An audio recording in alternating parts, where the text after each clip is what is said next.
Hello, Beefmaster Breeders. Today I'm visiting with Ryan Cummins. We finally got him in off of the road. Ryan has been running really hard for the last several months.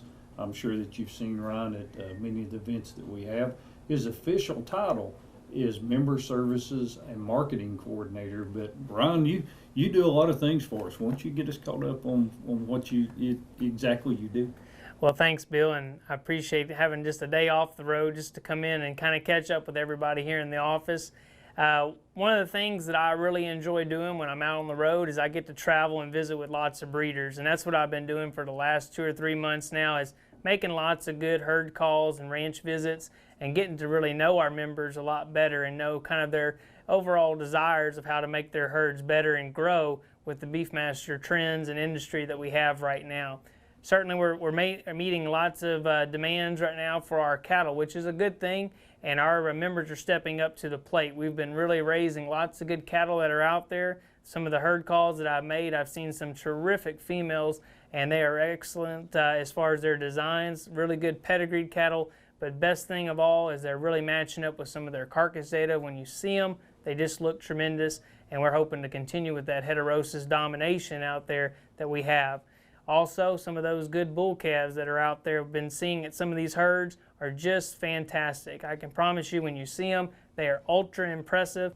One of the things then, as I travel also, Ryan, that I've noticed that I've been very impressed with has been the environmental adaptability of these cattle. Could you expand on what you're seeing out of that in your travels? Well, there's been a number of cases now that I've stopped off, and some of the environments that our cattle are being raised in are probably some of the toughest that you're going to find. Numerous times where the humidity is extremely high, the temperatures are high, and a lot of those cattle that aren't Beefmaster cattle would be underneath the trees or in a pond. But you won't find that with our breed. Our cattle are out there, they're grazing, and it's just a real testimony there. No matter what place that I go in the many states that I go to, our cattle are the ones in the middle of the day that are out grazing and really getting the job done and being extremely efficient with their environment. One of the things that I have been very excited about in the past year, as I've been out attending industry events, has been the newfound focus for crossbreeding and heterosis that has, in my opinion, been long overdue. And within the last 6 months, it's like there's been a rebirth. Crossbreeding is now popular again with university and academia. What are you seeing out of that? That's exactly what I'm seeing, and the demand for our bulls out there is extremely high. Just recent times on the travels that I go through, I'll actually go into some of the auction barns, and I'll see a lot of Beefmaster cross calves going through some of those sales, and they're certainly hitting the scales with a lot of weight, and they're gaining a lot of value and a lot of price advantage out there by using Beefmaster bulls. So that's a definite advantage for our breed as a whole. That's fantastic. One of the challenges that I have forecasted and you and I visited with about is there is no doubt in my mind we can expand the market for Beefmaster bulls. I mean, the demand is there. It's very clear. But in order to, attract these really large bull buyers, we actually need to have more high quality Beefmaster bulls to select from.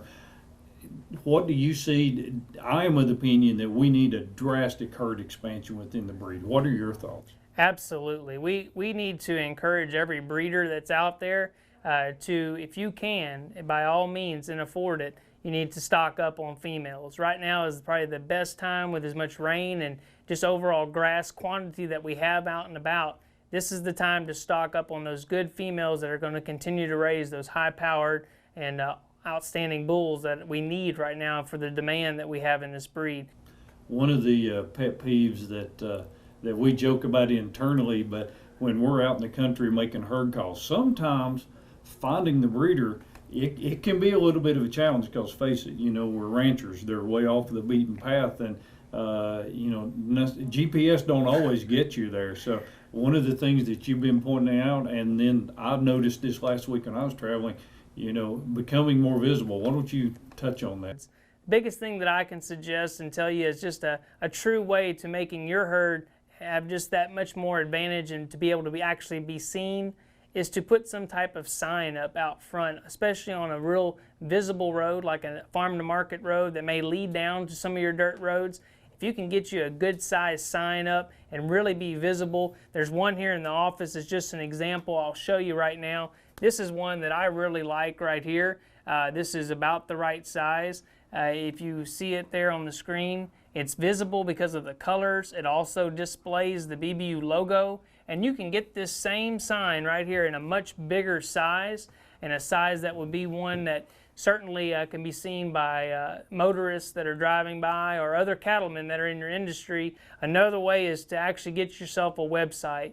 You know, that's today's modern industry, is people online. So if there's any way that you can go about doing that, there's multiple website carriers out there. There's people that you can go to that'll make a website for you, and all you do is self-manage it from that point. Send them good pictures that they can post up on that website, and really have your cattle be seen by hundreds of thousands of people online on a daily basis.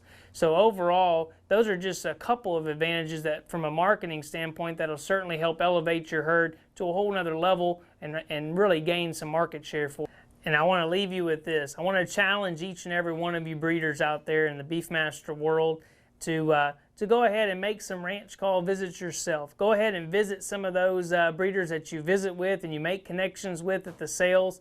You know, I think if all these breeders, Bill, if they go out and they actually see some of the management and techniques and see some of the cattle and the other genetics that are out there, they'll have a better grasp overall of their own herds as an example to use, and then also how to build their herds and really grow. And as a whole, the Beefmaster community can grow as one. I think this is a great opportunity right here and a good challenge, and I wish all of you the best of luck in meeting my challenge out there on the road.